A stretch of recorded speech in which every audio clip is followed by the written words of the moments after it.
But I want to make sure we're also establishing the foundational elements for the mental part of the game.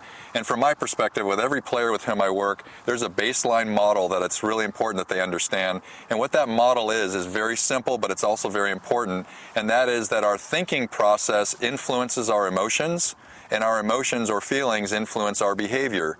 And why that's important for us to understand is that as we go through this process of coaching, we're going to help you make adjustments in the ways that you think and the ways that you approach this game, which ultimately have the potential to influence your emotions so that we reduce frustration and anger and upset, and that ultimately that's going to influence your behavior on the golf course. We're going to have great tempo throughout the time we're on the course. We're not going to allow our thinking process to influence how we're striking golf balls or how we're approaching the game.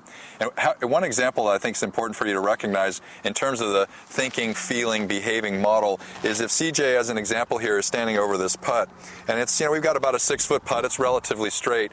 If CJ's standing over a putt like this and I were to ask him what he's thinking about, typically a player in this situation, we're on a practice green, he's standing over a 6-foot putt, is probably going to be thinking about something like, okay, just roll this ball nicely, feel good speed, and it'll go into the hole.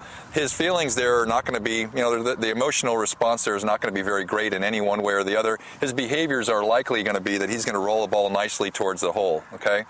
In this same situation, if CJ's standing over this exact same putt, this exact same type of green, and he's standing over the 6-foot putt, and instead we've got 2,000 people around the green right here, he knows if he makes this putt, he wins the U.S. Open.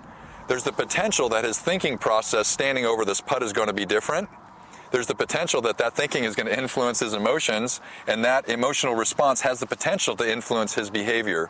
So one of the things that we're going to do on a going forward basis related to the mental side is to help you understand how to adjust your thinking so that irrespective of whatever situation you find yourself in, what you're paying attention to in your thinking standing over the ball is as consistent as it can be. Obviously, it's going to be different standing over a green on the putting, over a putt on a putting green versus if you're in a competitive situation. But what we want to do is to help you learn how to have your thinking process be as consistent as possible, so ultimately your behavior, which means your putting stroke or your golf swing, is consistent.